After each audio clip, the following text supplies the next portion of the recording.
नल और दमयंती की कथा। बहुत समय पहले निषद नामक राज्य में नल नाम के राजा राज करते थे। नल धर्मप्रिय, पराक्रमी और अत्यंत रूपवान थे। वह अपने कुशल रथ संचालन और न्यायप्रिय शासन के लिए प्रसिद्ध थे। दूर दूर तक उनके शौर्य और सुंदरता की चर्चा होती थी। दूसरी ओर विदर्भ नामक राज्य में राजा भीम की पुत्री दमयंती अपने रूप, गुण और कोमल स्वभाव के कारण लोक प्रसिद्ध थी।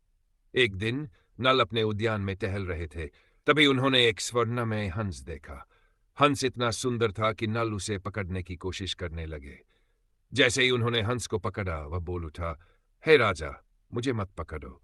यदि आप मुझे छोड़ देंगे तो मैं आपके लिए एक शुभ समाचार लेकर आऊंगा। नल ने हंस से पूछा, ऐसा कौन सा समाचार है जो मुझे तुम्हें छोड़ने के लिए प्रेरित करे?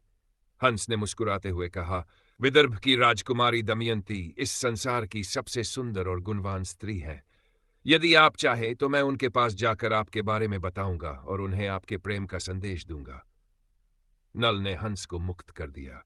वह हंस उड़ता हुआ विदर्भ पहुंचा और दमयंती से मिला। उसने नल की वीरता, रूप और गुणों का वर्णन किया।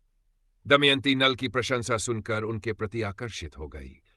वह मन ही मन नल को अपना पति मान चुकी थी। कुछ समय बाद राजा भीम ने दमयंती का स्वयंवर रचाने की घोषणा की। स्वयंवर में नल समेत अनेक राजा और देवता भी उपस्थित हुए। लेकिन देवताओं को यह जात हो गया कि दमयंती ने मन ही मन नल को पति रूप में स्वीकार कर लिया है। देवताओं ने नल से कहा, हम तुम्हारे मित्र हैं। तुम हमारी ओर से दमयंती से कहो कि वह हमें वरें। नल ने देवताओं से कहा, मैं इस कार्य को नहीं कर सकता। दमयंती का हृदय पहले ही मुझे अपना चुका है। स्वयंवर का दिन आया। दमयंती ने सभा में उपस्थित नल को पहचाना, लेकिन देवताओं ने चालाकी से अपना रूप नल जैसा बना लिया था। दमयंती ने अपने प्रेम और विश्वास से असली नल को पहचान लिया और उन्हें वरमाला पहनाई। देवताओं ने नल दमयंती के प्रेम का आदर किया और दोनों को आशीर्वाद देकर विदा किया।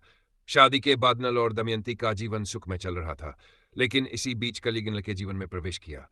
उसने नल को जुए की लत में डाल दिया। नल धीरे धीरे अपना सारा धन और राज्य जुए में हार गए। उनकी प्रजा दुखी हो और नल को निषद राज्य छोड़ना पड़ा। नल और दमयंती ने वन में निवास करना शुरू किया। नल ये देखकर दुखी थे कि उनके कारण दमयंती को कठिनाई झेलनी पड़ रही है। एक दिन उन्होंने दमयंती को सोता हुआ छोड़ दिया और चुपचाप वहां से चले गए। दमयंती जब जागी तो नल को न पाकर व्याकुल हो गई। वह उन्हें ढूंढने के लिए निकल पड़ी और अनेक कठिनाइयां झेलते हुए अपने पिता के राज्य पहुंच गई।